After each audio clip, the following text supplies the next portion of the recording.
All right, ladies and gentlemen, today we're going to be talking about sponsorship in dirt racing and how to fill up your race car with logos in the future.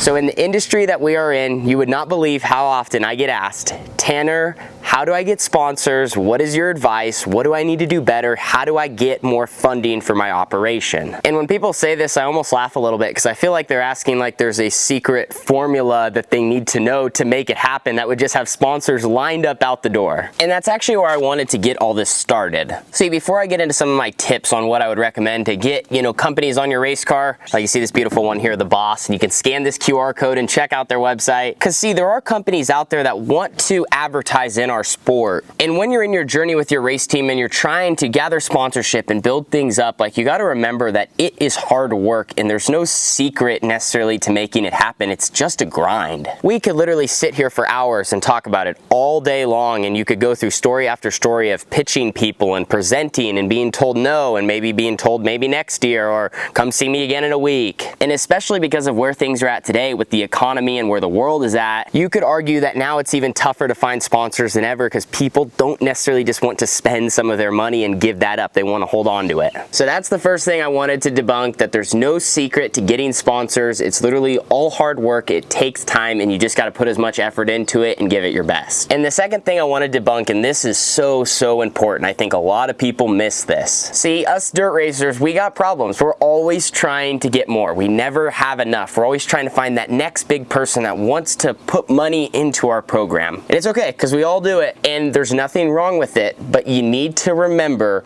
that it's most important that you take care of your current sponsors before you go and try to find new ones. And man, I cannot stress that enough. When you get that first sponsor, your ultimate job should be to take care of them first, deliver on your agreement and then some, because I would say you have a much better shot at getting someone to renew with your program and stay on for multiple seasons if you do your job and do well for them than if you were just to constantly try to find new people to help you every single season. And chances are, if you're not doing a good job keeping sponsors, it doesn't matter if you go get those new ones because they're not going to be hanging around very long. So you got to remember that. It's super important. I think that's something that a lot of young ones and people in our sport, dirt racing, do wrong. They just, it's easy to get greedy and keep, chasing a little bit more, but you got to remember the people that are already helping you and what they're doing to make your operation go. Okay, now that I've debunked those two things, let's talk about tip number one. So the first thing I want to talk about is your presentation. Now, of course, your presentation, your pitch to a sponsor, whether this is in video form, letter form, proposal, piece of paper, whatever it may be, this is a big deal because this is where you kind of have a chance to talk about how you're unique and why someone should be with your race team, maybe over a competitor, or why they should just be a part of dirt track racing as a whole and talk about the good of the sport. And in my opinion, this might be one of the hardest parts because it's just kind of the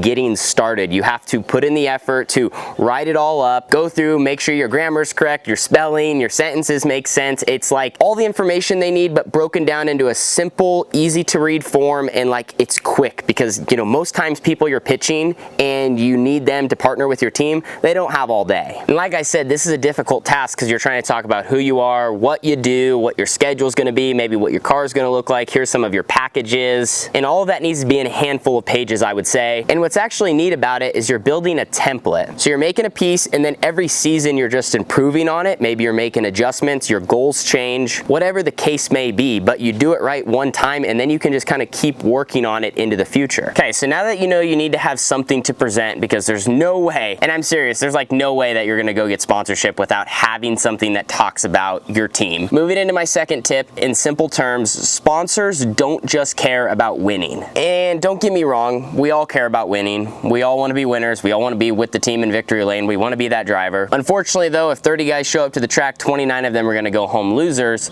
So sponsors, they don't just care about winning, they want to be a part of your team through the ups and the downs. Whether you use the word sponsor, I like to use the word partner because on my car I got partnerships. We're in this together. More than winning in dirt racing, it comes down to how you represent the people on your car, the extra things you're able to do for them throughout the season. Maybe that's like the Boss. We were able to go to their store down in Texas, have all their employees come out, make some content, sit in the car, have fans stop by. That was amazing, and I'm so happy that that. We got to do that for them, and now we have that, right, for our 2024 season. So appearances are always a good one. You know, being able to take your race car and put it out in front of their store. It could even be something small like you spending that extra 15 or 20 minutes after the race to chat with some of the kids, come by, sign hero cards, give them out, spend that time with them giving back. And more than anything, probably the best way I can put it, a lot of times a partner on your race car, a sponsor, they just want to feel like they're a part of the team. And I know it's not always possible, but if you can, get your people to the races, get them involved. Maybe they're changing a tire, maybe they're wiping off the car with glass cleaner. I'm serious, like whatever it takes to have them involved, where they can be involved with what you're doing, just like you can be involved with what they're doing. If they have events, things going on with their business, employees, and you can use your race car and use your team to be a part of that, that's a partnership. That, you know, that's how things work.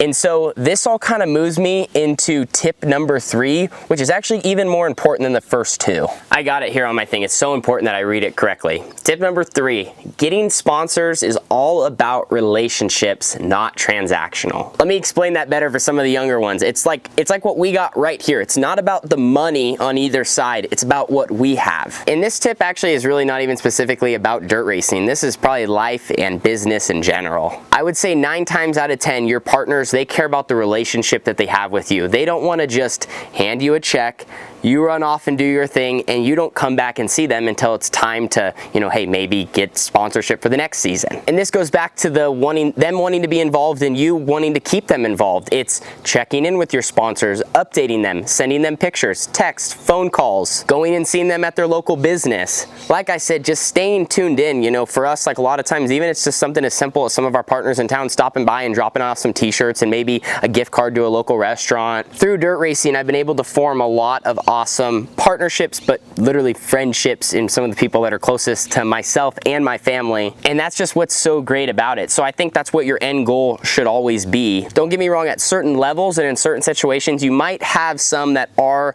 a little bit more like, hey, they want to advertise with your car. They're looking for this certain in return. That is part of it. Everyone has their own reasons for wanting to sponsor a car. So you are going to run into some of those situations. And like I said, you almost have an agreement or requirements in your, you know, what you're doing. But still, at the end of the day, relationships always win, and that is what carries you. And grow your team into the future and have, you know, companies and friends and sponsors that, you know, want to renew and be a part of it as you grow. So as you can tell, I can't emphasize that enough. But now moving into our next tip, number 4. I actually heard Brian Brown talk about this a little bit in a video, and I thought it was such a great way at looking at it. But instead of just pitching people for money, like, hey, will you give me $2,500, will you give me $5 grand, 10 grand, you might have a better shot at selling someone, making them feel a part of your program by saying like, hey, would you buy me a right rear tire? Would you buy my methanol for the season? Would you buy me pit passes for the year? Or a motor, or a chassis, or a rear end, or a front axle, whatever the case may be, like whatever you're needing when you go to people. Because when someone's directly buying something, they feel like they own it on the car, they automatically feel like they're more a part of what you're doing. And of course, that's exactly what you're trying to achieve. So I just feel like your success rate could go up, you know, because you're going to hear a lot of no's, but you might get some more yeses because they know exactly where their money is going. They don't know that they're giving you a $5,000 check and you just run off and blow it on whatever. But if they're buying specifically, they're seeing it go in your car, they're seeing your progress, they're seeing you pick up that victory or go 3/10 faster a lap, whatever it is, then boom, when they're in the stands and they're sitting next to their buddies, they're like, hey, that right rear tire on that car, that is mine, and this guy's going faster because I bought him a sticker before the feature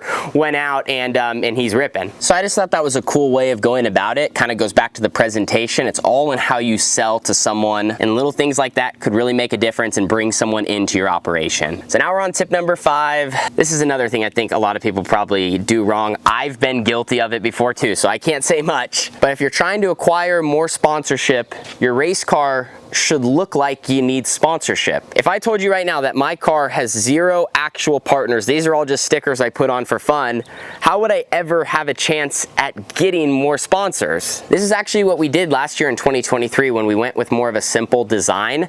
You know, remember the car was all black, the sides of the hoods were open, and like, trust me, that doesn't look appealing necessarily, but I think it does tell people that like, hey, they don't have someone for that location. And you see it happen a lot, but you also see a lot of times where people will will put, you know, Tanner Holmes Racing on the side, which isn't terrible, but that takes up a location where you could be showcasing someone's company. So my thing is, like, if you're trying to get sponsors, have a blank race car. Try to still, you know, you want it to look good. You want it to look clean because you want to bring someone to be a part of your team. The nicer your stuff looks, I think, the better shot you have at someone, you know, wanting to come and help. But you need your car to look like you need help, not like you don't need any help, because, you know, if I was walking through the pits and I saw, you know, some car with 10 logos on it, I would think, oh, maybe those guys don't need as much help as the guy next to them, which literally is blank, just a white car with an 18. And kind of set your standards for what you're hoping to get for each location, so then you're not putting someone in a spot that's maybe above or below where they should be. It just makes things a lot easier going into the future, because like I said, you're almost setting your expectations and then you're meeting them as you go. And then, like I said too, I guess you don't have as much of a sticker bill, because there's no reason to have a sticker bill in your program if you're looking for sponsors and you don't have any yet. So make sure your car is nice, appealing, clean, maybe a little design, but, you know, shows that you need the help. And the last tip I have for you, this isn't even number 6, this is a bonus tip, but it's very crucial when you are looking for sponsorship to ask at the right time of the year. So technically there's no rule. It's not like companies can't help you during certain months or anything like that, but just because of how the world works, it's always best, I would say, in my opinion, to look for a sponsor probably in September through December, because that is when most companies are setting their budgets and what they're able to spend into the next year. So if you're trying to get help in 2025, you don't want to start on January 1st. You want to start actually in September of 2024, and that gives yourself plenty of time to also plan, you know, your design, your t-shirts, you know, everything. As you're trying to set your next season, companies are trying to set their next seasons. They don't just get to their next season and then go, all right, let's do it, let's wing it. They got that covered way ahead of time, so you got to have your stuff covered way ahead of time. Otherwise, you're going to be leaving money on the table. And so that's really all I got for today. Looking at my beautiful car over there, man, I'm very thankful for where I'm at with my program and the support I've had from all my partners over the years, even the ones that aren't no longer on my car. They've helped me get to this point. And then of course my family, like I would not be where I'm at without my mom and my dad, and without Carly and my older sister Carissa, and just the people I have around me. So very, very blessed. You know, definitely though want to share this information with you guys. You know, like I said, I think it's one of the hardest things to do, and it's what everyone wants to know. Like, Tanner, how do I get sponsors? It's not easy. Like I told you, it's a grind. It takes a lot of time. You know, I've been involved in this sport since I was 5 years old, and I know it sounds kind of corny, but realistically, all these moments from even then up until now has built me into who I am today, and where I'm at in the sport. And so, like I said, it just simply takes time, and you got to grind it out and do a lot of hard and uncomfortable things. And so that's my encouragement to you. Put yourself out of your comfort zone. Put yourself out there. You miss 100% of the shots you don't take. So go for it. Hit the ground running, and remember, start planning next year, this year, and get ahead of the game. So thank you guys so much for watching. I appreciate you. I love you. It's so fun having you guys along with me for the journey, and let's keep things rolling into some of the most fun months of the year, the summertime, and the sprint car month of money that is ahead. See you in the next video. Deuces.